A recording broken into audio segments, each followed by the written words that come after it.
Hello everyone, नमस्कार। Welcome back again to proxy Gyan. मैं आपका एजुकेटर सैयद शाहबाज दिल से स्वागत करता हूं हमारे प्रॉक्सी ज्ञान यूट्यूब चैनल पे। तो जैसा कि आप सभी लोग जानते हैं दोस्तों कि हम लोगों ने जो है ईपीएफओ मिशन स्टार्ट किया है। तो उसके रिगार्डिंग जो है हमने ऑलरेडी मेरा जो पार्ट आपने देखा होगा, इंडियन इकोनॉमी मैंने कंप्लीट कर दिया है। ठीक है। तो आज का जो हमारा पार्ट है वो मैं पढ़ाऊँगा आपको, पॉलिटी के रिलेटेड हम शुरू करेंगे। जितने भी इम्पॉर्टेंट टॉपिक्स है जो एग्ज़ाम में पूछे जाने के चांसेस हैं, एंड ये जो टॉपिक्स है ऑलरेडी प्रीवियस ईयर पेपर में भी कई सारे क्वेश्चंस पूछे गए हैं दोस्तों। तो हमने मोस्ट इम्पॉर्टेंट टॉपिक्स को सेलेक्ट किया और डिटेलली मैं आपको एक्सप्लेन करूँगा। ओके, इसके आई थिंक एक 5 to 10 लेक्चर्स में आपको ये सारा पॉलिटी में ख़त्म करने वाला हूँ। पहले ही मैं आपको शेड्यूल बता देता हूँ ताकि आपको एक प्रॉपर आइडिया हो जाए कि हम लोग कितने लेक्चर्स में इसको कवर करने वाले हैं और क्या क्या टॉपिक्स है। ठीक है। कॉन्स्टिट्यूशन से शुरुआत करेंगे हम लोग। जितने भी इंपॉर्टेंट टॉपिक्स आपने देखा होगा, जैसे कि चार्टर एक्ट्स हो गए, राइट, एंड प्राइम प्रेसिडेंट के important articles, prime ministers, vice president, okay, governors, जितने भी इंपॉर्टेंट हो सारे टॉपिक्स मैं आपको इसमें कवर करने वाला हूँ। अगर आपने इस कंप्लीट फ्री कोर्स को देख लिया, क्योंकि इसके अलावा भी हमारे जो दूसरे एजुकेटर्स हैं, हर्ष जी, उन्होंने जो है इंडस्ट्रियल रिलेशंस और लेबर लॉस के भी वीडियोस जो है डालना शुरू कर दिया है, हमारे चैनल पे अपलोडेड है। बहुत ही डिटेलली, बहुत ही अच्छा समझा रहे हैं। अभी तक आपने नहीं देखा है उनके वीडियोस को, तो हमारे प्लेलिस्ट मैंने बना रखी है, यूपीएससी ईपीएफओ की जो प्लेलिस्ट है, मैं उसका जो लिंक है वो डिस्क्रिप्शन में भी प्रोवाइड कर दूंगा, ताकि जैसे ही एक क्लिक करेंगे आप सारे वीडियोस आपको प्लेलिस्ट पे मिल जाएंगे। और एक कंप्लीट फ्री कोर्स हम प्रोवाइड कर रहे हैं दोस्तों। ठीक है, ऐसा नहीं कि आपको कोई एक दो वीडियोस फ्री दिखाया जाएगा उसके बाद आपको कोई चार्ज किया जाएगा, नहीं। आगे चलकर जो है मैं पॉलिटी होने के बाद we will discuss about computer applications, general accounting principles, right. हमारे जो वेरोनिका मैम है वो भी जो है लेक्चर्स लेकर आएंगे आपके लिए, जनरल इंग्लिश और साइंस पढ़ाएंगे। तो सारा का सारा कोर्स आपको फ्री में दिया जा रहा है, नॉट लाइक अदर्स की आपको सिर्फ एक वीडियो देंगे और उसका पेड कर दिया जाएगा। जैसे आप यहाँ पे स्क्रीन पे भी देख पा रहे हैं, विथ 100% सिलेबस कवरेज। ठीक है, and it is a completely free course रहेगा दोस्तों। इसके अलावा एक छोटी सी न्यूज़ है कि आप जो है हमारे चैनल में मेंबरशिप को ज्वाइन हो सकते हैं, क्योंकि आप सभी लोग जानते हैं कि एवरी मंथ हम लोग स्पीडी करंट अफेयर्स को कवर करते हैं, राइट। तो स्पीडी करंट अफेयर्स जो कि एक मंथली मैगजीन होती है जो एवरी मंथ आती है, and we'll use to cover the complete year. वो रेगुलर बेसिस पे अपडेट होते रहते हैं। तो उसको हम लोगों ने क्या किया कि मेंबरशिप वालों को जो फुल वीडियो एक्सेस प्रोवाइड कर दिया है, और मेंबरशिप का कॉस्ट सिर्फ आपको 50 रुपीज़ रहेगा, जो कि मिनिमम मेंबरशिप कॉस्ट है, राइट। तो 50 रुपीज़ तो आप ऐसे ही उड़ा देते हैं अगर आप मुझे पूछेंगे, क्योंकि मैं खुद जानता हूँ कि 50 रुपीज़ क्या होता है, राइट। तो इस 50 रुपीज़ की मेंबरशिप में आप पूरे वीडियोस जो कि मोर दैन 4.5 आवर्स होते हैं दोस्तों, राइट। तो 4.5 आवर्स जो वन लाइनर्स हो गया, एमसीक्यूज़ हो गया, कंप्लीट मैगजीन्स हो गया, सारा कुछ आप सिर्फ इसमें ही एक्सेस कर सकते हैं। उसके अलावा भी आपको फोर्टनाइट सेशंस होगा, जहाँ पे हम लोग लाइव डाउट्स आपके लेंगे, लाइव सेशन आपके साथ किया जाएगा, जहाँ पे डाउट्स डिस्कस किए जाएंगे। अगर आपको कोई और बुक्स चाहिए कवर करने के लिए, वो भी आप बताइएगा हमको, ज़रूर हम उस पर वीडियो लेकर आएंगे, राइट। हमारा मकसद यही है कि आपको जो है फ्री रिसोर्स प्रोवाइडेड करें मैक्सिमम, ठीक है। ताकि अगर आप स्पीडी किताब खरीदने जाएंगे तो आपको जो है मोर दैन $200 पे करना पड़ेगा। उसके अलावा भी कितना टाइम वेस्ट होगा आपको, ये किताब आने में ही आपको 8 से 10 दिन लग जाएगी दोस्तों, राइट। तो हम लोग यहाँ पे चैनल पे सिर्फ मिनिमल कॉस्ट पे ही, not 50 rupees is not even more than, क्या बोलते हैं, it's not even less than the cost of the book. तो वहाँ पे आप जाके इसको एक्सेस कर सकते हैं। इसका जो लिंक है मैं डिस्क्रिप्शन में प्रोवाइड कर दूँगा, ओके। तो वहाँ से आप ज्वाइन हो जाइएगा। तो चलिए शुरू करते हैं आज का लेक्चर। एंड शुरू करने से पहले एक छोटी सी रिक्वेस्ट है कि आप हमारे चैनल को प्लीज़ लाइक, शेयर और सब्सक्राइब कर दीजिए, एंड इस वीडियोस को ज़्यादा से ज़्यादा शेयर कर दीजिएगा दोस्तों, ओके। चलिए, तो जैसा मैंने कहा कि आज का जो हमारा टॉपिक है वो इंडियन पॉलिटी रहेगा। जितने भी इंपॉर्टेंट क्वेश्चंस रिलेटेड हैं ईपीएफओ के, वो मैं आपको टॉपिक्स हैं वो मैं आपको पढ़ाऊँगा। उसके अलावा भी जैसे ही मेरे सारे टॉपिक्स हो जाएंगे, मैं सारे टॉपिक्स के ऊपर एमसीक्यूज़ भी लाना शुरू कर दूंगा दोस्तों, ठीक है। जैसे मैंने इंडियन इकोनॉमी अभी कंप्लीट कर लिया है, तो अभी मैं उसके ऊपर इंपॉर्टेंट एमसीक्यूज़ को डिज़ाइन कर रहा हूँ। थोड़ा टाइम लगेगा, क्योंकि हम लोग चाहते हैं कि क्वालिटी एमसीक्यूज़ आपको मिले, ऐसा नहीं कि कोई भी रैंडम उठा लिया और कोई भी आपको दे दिया। तो उसके ऊपर हम वर्क कर रहे हैं, और इंडियन पॉलिटी जैसे ही हो जाएगा उसके ऊपर भी हम जो है कंप्लीट एमसीक्यूज़ का स्ट्रक्चर लेकर आएंगे, ताकि आपको भी आइडिया हो जाए कि किस लेवल का जो ईपीएससी पूछ रहा है आपको एग्जामिनेशन में, ओके। तो let's start without any detail. पहला जो टॉपिक है हमारा वो है कॉन्स्टिट्यूशन, ठीक है। Constitution of India is a supreme law of India. आप सभी लोग जानते हैं कि कॉन्स्टिट्यूशन से बढ़कर कोई नहीं होता है। संविधान, राइट, संविधान से बढ़कर कोई नहीं होता है। उसमें जो जो लॉस है, it's the supreme law of India. It leads down the framework defining the fundamental political principles, जो बताता है आपको कि क्या क्या स्ट्रक्चर्स होने चाहिए, क्या क्या प्रोसीजर्स होने चाहिए, क्या क्या हमारे फंडामेंटल राइट्स है, फंडामेंटल ड्यूटीज़ है, right, directive principle of state policy, सब कुछ जो है यहाँ पे आपको डिटेलली एक्सप्लेन किया गया है through articles. So pass by constituent assembly on November 26, 1949, और ये 26 जनवरी 1950 को अफेक्ट हुआ था दोस्तों। ठीक, इसलिए हम लोग यहाँ पे क्या बनाते हैं, रिपब्लिक डे सेलिब्रेट करते हैं हम लोग, राइट। देखिए दोस्तों, हम लोग इतनी मेहनत कर रहे हैं आपके वास्ते। इनफैक्ट मैं अभी रोज़े की हालत में हूँ, हमारा रमज़ान भी चल रहा है। फास्टिंग होते हुए पढ़ाना थोड़ा डिफ़िकल्ट होता है हम लोगों के लिए भी, क्योंकि हमारा गला सूखता है, हम पानी नहीं पी सकते। And we so we should respect us कि हम लोग इतनी मुश्किल से आपको पढ़ा रहे हैं। आपका काम सिर्फ एक ही है कि आप अच्छे से पढ़ाई कीजिए, अच्छे से रिवीजन कीजिए, राइट। अगर आपने कोई जॉब सेलेक्ट कहीं हो गए तो मुझे उससे कुछ मिलने वाला नहीं है, राइट। आपकी सैलरी तो मुझे नहीं आएगी, बट मैं यही चाहता हूँ कि मेरे लेक्चर से बच्चों को फ़ायदा हो। मेरे जो फ्री कोर्सेस हम लोग प्रोवाइड कर रहे हैं हमारे चैनल के ज़रिए से, हमारे बच्चों को फ़ायदा हो, वो कोई अच्छी जगह सेटल हो जाए तो हम लोग जान के भी खुशी होगी दोस्तों, राइट।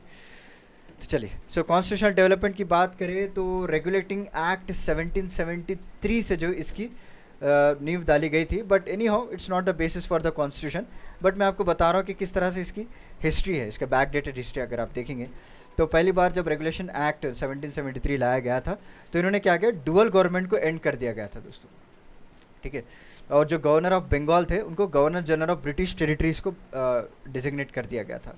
और यहाँ पे इस एक्ट के तहत पहली बार कलकत्ता में सुप्रीम कोर्ट को इस्टेब्लिश किया गया था। ठीक है, चलिए, इसका पिट्स इंडिया एक्ट आया 1784। यहाँ पे जो this act give British government A measure of control over east India company. Clear, in fact A company become subordinate department of the state. तो पहले क्या थी, इससे पहले अगर आप देखेंगे तो ईस्ट इंडिया कंपनी उसका कोई कंट्रोल पावर जो है कंपनी के हाथ में ही था दोस्तों। They are not directly work under the British government, but इस एक्ट के तहत इसको ब्रिटिश गवर्नमेंट के अंदर ला दिया गया था। उसके बाद आता है हमारा चार्टर एक्ट 1813। तो यहाँ पे जो है कंपनी ने deprive of its trade monopoly in India accept in tea and trade with China दोस्तों। तो जितने भी राइट्स है मोनोपोली हो चुके थे, डायरेक्टली कंपनी के अंडर आ चुके थे दोस्तों, एक्सेप्ट टी एंड ट्रेड जो था चाइना के साथ, उसको छोड़ के जितने भी ये लोग ट्रेड कर रहे थे, जैसे कि इंडिगो ट्रेड हो गया, हैंडीक्राफ्ट्स का ट्रेड, सारा कुछ मोनोपोली था, ईस्ट इंडिया कंपनी के हाथ में ही था पूरा कुछ। उसके बाद आता है charter act 1833। So end of company's monopoly even in tea and trade with China and company was asked to close is business at the earliest. ठीक है, सो उसके ठीक 20 साल के बाद, 20 ईयर्स के बाद फिर एक चार्टर एक्ट को पास किया गया, दैट इज़ 1833 एक्ट में, जहाँ पे जो है जो इनका ट्रेड था चाइना के साथ, टी ट्रेड, वो भी जो है एंड कर दिया गया था दोस्तों। And governor general of Bengal to the governor general of India बनाया गया था। ठीक है, पहले तो गवर्नर जनरल ऑफ सिर्फ बंगाल ही हुआ करते थे, now they have converted into governor general of पूरे इंडिया का। और पहले गवर्नर जनरल कौन बने थे इंडिया के, इनका नाम था लॉर्ड विलियम बेंटिक दोस्तों। ठीक है, यहाँ पे नाम भी लिखा हुआ है, अगर आप देख सकते हैं स्क्रीन पे।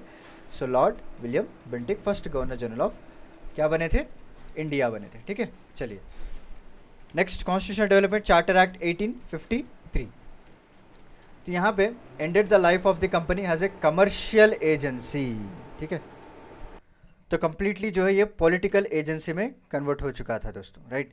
और कई तरह के प्रिंसिपल्स ले डाउन किए गए थे, जहाँ पे कोई भी इंडियन को इंक्लूड नहीं किया जाएगा उनके एग्जीक्यूटिव वर्क में। This is very very important point. Okay, यहाँ से धीरे धीरे धीरे जो है रिवोल्ट के कारण शुरू हो चुके थे।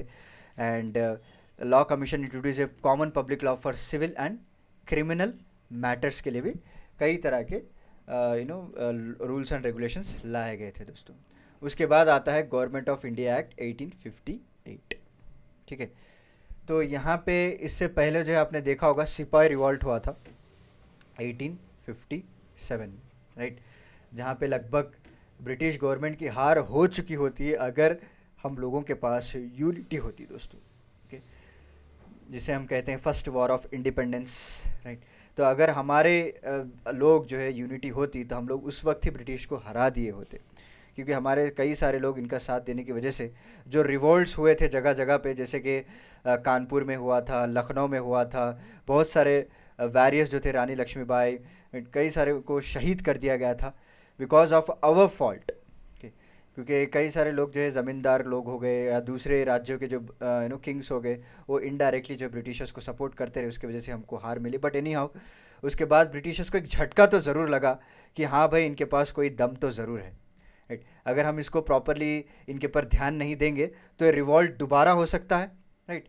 एंड अगर दोबारा होगा तो हम लोग इस बार बचेंगे नहीं। तो इसीलिए क्या किया, रूल ऑफ कंपनी को एंड कर दिया गया इंडिया में। जी हाँ, गवर्नमेंट ऑफ इंडिया एक्ट लाया गया 1858 में, रूल ऑफ कंपनी को एंड कर दिया गया था और डायरेक्टली क्रोन के एडमिनिस्ट्रेशन आ चुके थे दोस्तों, right. And he was to access the powers of crown, और secretary of state governor India through the governor general appoint किया गया था दोस्तों, राइट।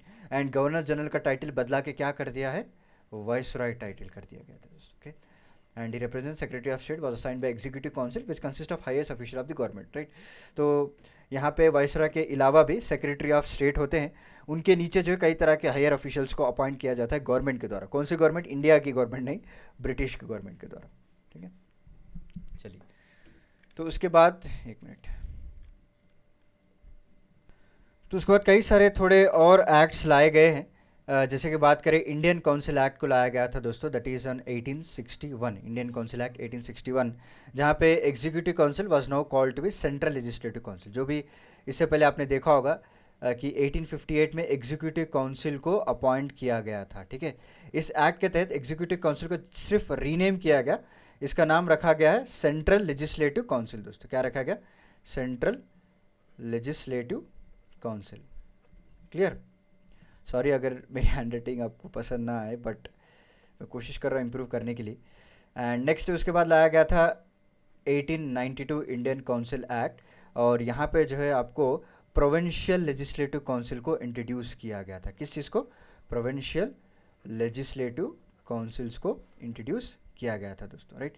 उसके बाद आता है हमारा 1909 वाला act, okay.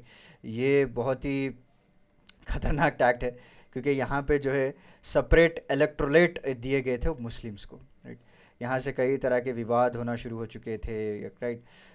Difference in views हो चुका था, ओपिनियंस हो चुके थे, क्योंकि सेपरेट इलेक्टोरेट देने की वजह से ना one type of groups create हो गए थे हमारे बीच में ही। तो जिससे पहले हम लोग सारे लोग यूनिटी में थे, बट जब से ये सेपरेट इलेक्टोरेट देना शुरू कर दिया मुस्लिम्स को, तो यहाँ पे कई तरह के विवाद हमको देखने को मिले। एंड उसके बाद आता है हमारा गवर्नमेंट ऑफ इंडिया एक्ट 1919, जहाँ पे डायरकी सिस्टम्स को इंट्रोड्यूस किया गया था प्रोविंसेस में, right. And the provincial subject of the administration what to be divided into two categories, एक तो ट्रांसफर सब्जेक्ट्स जिसे कहते हैं, और दूसरा होता है रिजर्व सब्जेक्ट्स दोस्तों, ठीक है। तो दो इंपॉर्टेंट चीज़ें यहाँ पे इंट्रोड्यूस हुई थी, एक डायरकी सिस्टम को इंट्रोड्यूस किया गया था, और जो एडमिनिस्ट्रेटर जैसे हैं उसको दो कैटेगरीज में डिवाइड हुआ था, ट्रांसफ़र एंड रिजर्व। जैसे आपने देखा होगा कि आज के ज़माने में हमारे पास लिस्ट होते हैं, state list, central list, union list, right. तो सेंट्रल स्टेट जो लिस्ट होता है, तो इसी तरह के लिस्ट को डिवाइड किया गया था, transfer and reserve. Transfer subject were to be administrated by the government, ठीक है। वो गवर्नर को जो है असिस्ट करने के लिए कई तरह के मिनिस्टर्स होते थे, जैसे कि आज है, राइट। प्राइम मिनिस्टर के बाद जो काउंसिल ऑफ मिनिस्टर्स होते हैं, they will give their suggestion to the prime minister and he will take to the governor. उसी तरह का सिमिलर पैटर्न उस टाइम पे भी फॉलो किया जाता था। And the governor and the executive council were to administer the reserve subjects दोस्तों, without any responsibility to the legislature. Indian legislature become the bicameral for the first time, ठीक है। So it actually happened after 1935 act. चलिए, next 1935 act होता है, उसके बाद वही लेकर आते हैं, provided for the establishment of all India federation consisting of British provinces and the princely states, okay. तो यहाँ पे ऑल इंडिया फेडरेशन को एस्टैब्लिश किया जाता है, जहाँ पे कई तरह के ब्रिटिश प्रोविंसेस और प्रिंसली स्टेट्स को डिवाइड किया जाता है, राइट। उनके एडमिनिस्ट्रेशन की बात की जाती है इसमें। The joining of princely state were voluntary and as a result of federation did not come into existence, ठीक है। And dyarchy was introduce at the centre, department of foreign affairs and defence for reserve for governor general. तो ये दो departments थे जो main important थे actually, foreign affairs और जो डिफेंस, ये दोनों जो है डायरेक्टली कंट्रोल करते थे हमारे गवर्नर जनरल के द्वारा, and the provincial autonomy replace dyarchy in province. और प्रोविंसेस में भी पहले डायरकी हुआ करती थी, बट जब से गवर्नमेंट ऑफ इंडिया एक्ट आया था 1935 में, तो उन्होंने क्या किया, डायरकी सिस्टम को हटा दिया प्रोविंसेस में और प्रोविंशियल ऑटोनॉमी दे दी गई थी दोस्तों, ठीक है। दे वर ग्रांटेड सेपरेट, उनको एक लीगल एंटिटी आइडेंटिटी भी दे दिया गया था। और बर्मा को सेपरेट कर दिया गया था इंडिया से। क्लियर, 1935 एक्ट के तहत ही बर्मा को भी सेपरेट कर दिया गया था।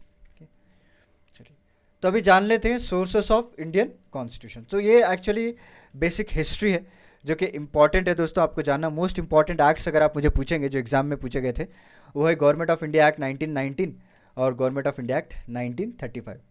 ठीक है, तो कई सारे पॉइंट्स जो हैं इन्हीं दोनों एक्ट से लिए गए हैं अगर आप मुझे पूछेंगे इंडियन कॉन्स्टिट्यूशन में। तो दूसरे कंट्रीज़ में भी, क्योंकि हमारा जो है one of the lengthiest constitutions माना जाता है और हमने डिफरेंट डिफरेंट सोर्सेज से हमने हमारा कॉन्स्टिट्यूशन को डिज़ाइन किया, डेवलप किया। तो पहला होता है ब्रिटिश कॉन्स्टिट्यूशन। वहाँ से हम लोगों ने क्या क्या लिया है, क्या क्या अडॉप्ट किया है। पहले पार्लियामेंट्री फॉर्म ऑफ गवर्नमेंट। ठीक है, आइडिया ऑफ सिंगल सिटीजनशिप। हमारे पास तो डुअल सिटीजनशिप नहीं होती है जैसे अमेरिका वालों के पास होती है, यहाँ पे सिंगल सिटीजनशिप है। महाराष्ट्र जाओ इंडियन, ओके, दिल्ली जाओ इंडियन, बंगाल जाओ इंडियन, तेलंगाना जाओ इंडियन, हमारा जो स्टेट है आंध्रा वहाँ भी जाओ इंडियन। तो सारे लोग हम लोग इंडियंस है दोस्तों। Okay, so idea of the rule of law, institution of speaker and is role. Okay, जैसा हमारे लोकसभा राज्यसभा में जो स्पीकर्स होते हैं वो भी हमने ब्रिटिश कॉन्स्टिट्यूशन से ही लिया है। Law making procedure and procedure establish by law. Okay, उसके बाद ऑस्ट्रेलियन कॉन्स्टिट्यूशन की बात करें, यहाँ पे freedom of trade and commerce within the country between the states, power of national legislatures to make laws, federal jurisdiction और concurrent list, ये भी जो है हम लोगों ने ऑस्ट्रेलिया कॉन्स्टिट्यूशन से लिया है। राइट, आयरिश से क्या क्या लिया है? आयरिश से मोस्ट इंपॉर्टेंट थिंग डीपीएसपी हमने उठाया है दोस्तों, directive principle of state policies. Right, उसके बाद ideas of liberty, equality, fraternity भी हमने वहाँ से लिया है। कैनेडियन कॉन्स्टिट्यूशन की बात करें तो यहाँ पे देखिए quasi federal form of government हमने यहाँ से लिया है। ठीक है, a federal system with a strong central government. उसका the idea of residual powers भी हम लोगों ने यहीं से उठाया है दोस्तों। उसका बाद रशिया अगर बात करें तो उस वक्त सोवियत यूनियन हुआ करता था, तो सोवियत यूनियन रशिया से हमने क्या लिया, फंडामेंटल ड्यूटीज़ हमने लिए। Okay, and constitutionally mandate planning commission को हमने यहाँ से ही लिया था, और to oversee the development of economy और फंडामेंटल ड्यूटीज़ दोनों चीज़ें हमने यहाँ से लिया है। आयरिश अगेन हम लोगों ने हमें देख लिया। So this is I think repetitive slide हो चुका है। चलिए, पार्ट्स ऑफ कॉन्स्टिट्यूशंस की बात करें तो क्या क्या पार्ट्स हैं हमारे कॉन्स्टिट्यूशन में। तो पहला जो है यूनियन एंड टेरिटरी, जो कि पार्ट 1 के अंडर आता है दोस्तों। उसके बाद part 2 deals with citizenship, part 3 deals with fundamental rights. ठीक है, part 4 deals with directive principle of state policies. Clear, part 4 है डील्स विथ फंडामेंटल ड्यूटीज़। दोस्तों कितने फंडामेंटल ड्यूटीज़ है क्या आप मुझे बता सकते हैं? आगे मैं आपको बताऊंगा, क्योंकि सारे जो मैं बता रहा हूँ अभी सारे पार्ट्स वो 1 बाय 1 हम डिस्कस करने वाले हैं, complete polity, don't worry. But तब तक आपने कई बार तो पढ़ा ही होगा, क्योंकि आपने कई सारे एग्जाम के लिए तो प्रिपेयर हो रहे ही होंगे ऑब्वियसली। कितने ड्यूटी से आप कमेंट सेक्शन में बताइए। पार्ट 5 यूनियन से रिलेटेड है, पार्ट 6 स्टेट से रिलेटेड है, पार्ट 7 जो है यहाँ पे फर्स्ट शेड्यूल जो होता है उससे रिलेटेड है, states in the B part of first schedules. Part 8 union territories. Part 9 जो कि मोस्ट इंपॉर्टेंट होता है पंचायत से रिलेटेड है दोस्तों। ठीक है, और पार्ट 9 में दो तरीके के हैं, ए हो गया और बी हो गया। A deals with the municipalities, B deals with the cooperative societies. Okay, याद रख लीजिए, part 9 is panchayat, part A and part B are different. उसका बाद part 10 schedule and tribal areas हो गया दोस्तों। Part 11 relation between union and the states. Part 12 finance, property, contract and suits. ठीक है, part 13 trade and commerce within the territory of India.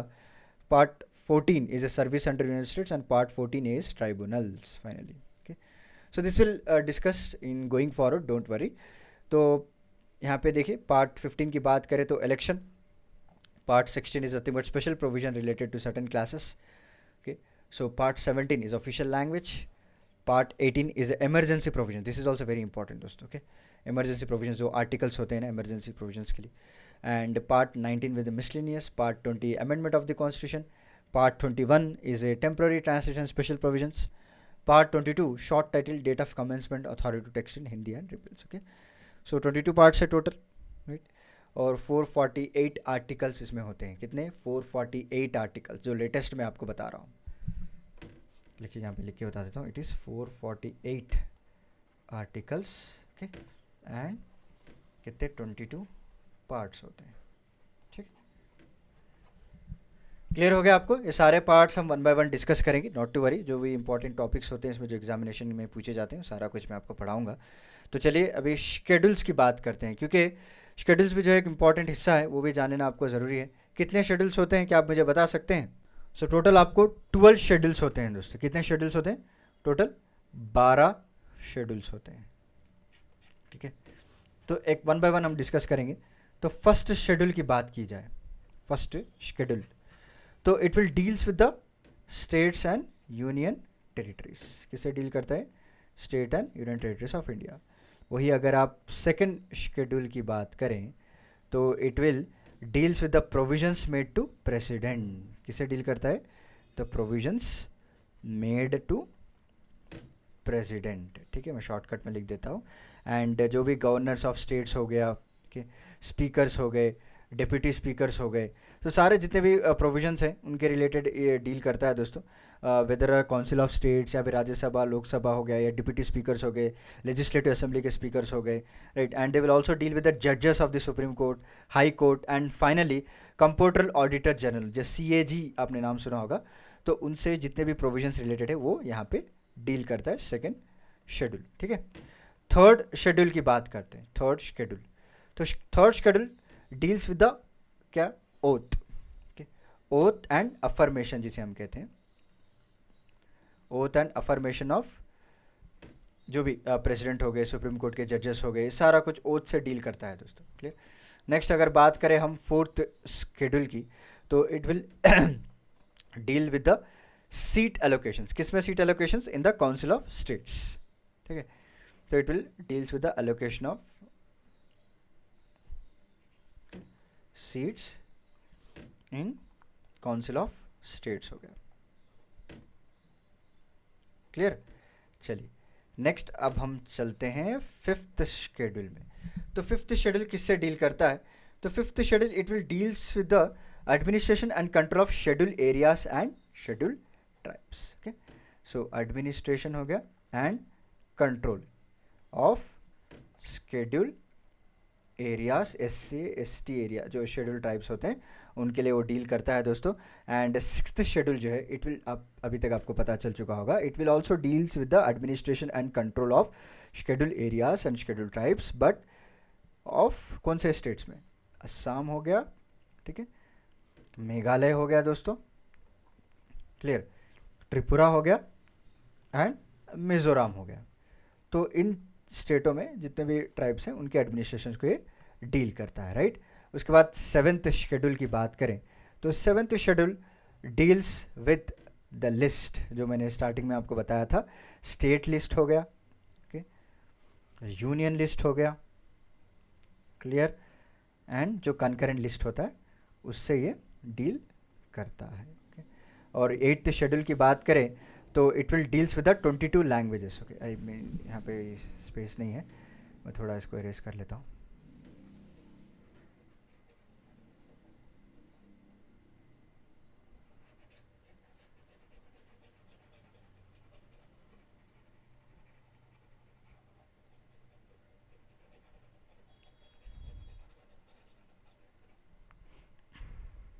चलिए, सो eighth schedule it deals with, किससे deal करता है? Eighth schedule 22 languages, okay, shortcut में याद रख लीजिए। उसके बाद आता है नाइन्थ शेड्यूल दोस्तों। So ninth schedule it will deals with the regulations, okay, validation of certain acts and regulations के वैलिडेट करने के लिए इस शेड्यूल को यूज़ किया जाता है, okay, validation of certain acts. Next बात करें टेंथ शेड्यूल की। So tenth schedule it will deals with the disqualification on the grounds of elections दोस्तों। ये वेरी वेरी इंपॉर्टेंट है, वेरी वेरी इंपॉर्टेंट। हर साल कोई ना कोई क्वेश्चन तो इससे बनता ही है। कहीं ना कहीं स्टेट में इस तरह के डिसक्वालिफिकेशंस आपको देखने को मिलेंगे, जैसे राजस्थान, कर्नाटका, ओके। अभी कर्नाटक में हमारे इलेक्शंस आ रहे हैं, पता नहीं ये फिर टेंथ शेड्यूल निकल कर आ जाएगा। एंड ट्वेल्थ शेड्यूल की बात करें तो इट विल, सॉरी 11th हो गया ना, सो 11th शेड्यूल की बात करें it will deal with the power and authorities responsibilities for the panchayat. किससे? पंचायत के जितने भी पावर्स होते हैं, रिस्पॉन्सिबिलिटीज़ होते हैं, जो हमने पार्ट 9 में पढ़ा था, सॉरी नॉट 9A, पार्ट 9 में जो पढ़ा था पंचायत, उससे डील करता है। एंड ट्वेल्थ शेड्यूल जो है it will deal with the municipalities, okay, जो भी रिस्पॉन्सिबिलिटीज़ होती हैं, जो इनके रूल्स एंड रेगुलेशंस होते हैं, सारा को डील करता है। तो उम्मीद है कि आपको 12 शेड्यूल्स का एक ब्रीफ आइडिया मिल चुका होगा। तो मैंने जो भी इंपॉर्टेंट पॉइंट्स है आपको क्लियरली यहाँ पे बता दिए। ओके, चलिए नेक्स्ट चलते हैं। अभी पार्ट 1 हम डिस्कस करते हैं, citizenship. So constitution of India provides for a single citizenship for the whole of India दोस्तों। ठीक है, the provisions related to the citizenship at the commencement of the constitution are contain in article 5 to 11 in part 2 of the constitution of India. ठीक है, कौन से article deal करता है citizenship? So article 5 to 11 deal करता है। ठीक है, so relevant Indian registration is the citizenship act 1955 which has amended bye 4 times by the citizenship amendment act 1986। 4 time इसको अमेंड किया गया, डिफरेंट डिफरेंट एक्ट्स लाए गए थे। 1986 लाया गया था, 1992, 2003, 2005। तो टाइम टू टाइम कई तरह के चेंजेस इस सिटीजनशिप एक्ट में किए गए हैं दोस्तों, अकॉर्डिंग टू द रिक्वायरमेंट्स अगर आप मान लें। ठीक है, सो फंडामेंटल राइट्स के बाद, so this are guaranteed in the constitution the form of 6 broad categories which are justiciable. So article याद रख लीजिए, article 12 to 35 contain part 3 of the constitution deal with the fundamental rights. तो इसमें कई तरह के राइट्स इंक्लूड किए गए, जैसे कि मैं ब्रीफ बता देता हूँ आपको। राइट टू इक्वालिटी, ठीक है, राइट टू इक्वालिटी होगा, आगे मैं आपको डिटेल में बताऊंगा एक टेबुलर फॉर्म में। एंड उसके बाद ये हो गया राइट टू फ्रीडम हो गया दोस्तों। So right to freedom of speech, या फिर right against exploitation. Okay, right to freedom of conscience and free professions practice करने के लिए बहुत सारे राइट्स हैं। चलिए आगे मैं आपको दिखाता हूँ एक टेबुलर फॉर्म में। देखिए यहाँ पे आपको क्लियरली दिखाई होगा। Okay, right to equality article 14, 15, 16, 17 और 18 याद रख लीजिए। 14 to 18 articles deal with the right to equality. यहाँ पे सारा कुछ आप देख सकते हैं कि state shall not deny to any person equality before law और equal protection of law. Okay, कोई आर्टिकल 15 की बात करें तो वो डिस्क्रिमिनेट नहीं कर सकते दोस्तों कोई भी सिटीजनशिप को ऑन द ग्राउंड्स ऑफ और on the basis of religion, caste, sex, place of birth. Okay, और prohibits discrimination matter in employment states. Okay, 16 बता रहा है। 17 वेरी वेरी इंपॉर्टेंट है, जो कि अनटचेबिलिटी को अबॉलिश करता है दोस्तों। और 18 it is also very important which abolish the titles. Okay, and prohibits the state to confer the titles on anybody. उसके बाद आर्टिकल 19 से शुरू होता है हमारा right to particular freedom, right to freedom of speech अगर आप कहेंगे। Right, so right to freedom of speech and expression, right to assemble peacefully without arms, right to form association, union, cooperative society. इसीलिए हर company में आपने देखा होगा कई तरह के वर्कर्स एसोसिएशन फॉर्म किए जाते हैं, कोऑपरेटिव सोसाइटीज़ फॉर्म किए जाते हैं। Right to move peacefully throughout the territory of India. Okay, so आपको धरना करने का you have a right to that, but peacefully, not in violent manner. तो उसके बाद आता है हमारा article 20, protection against arbitrary and excessive punishment to any person who commits an offence, immunity from double punishment. Article 21, no person shall be deprived of its life और personal liberty, याद रख लीजिए। आर्टिकल 21 है, this is also very very important, right to education दोस्तों। Right, so free और compulsory education हमको provide करनी पड़ेगी for the age from 6 to 14 years, remember this age. And ये जो है 86 कॉन्स्टिट्यूशन अमेंडमेंट एक्ट के तहत इसको ऐड किया गया था।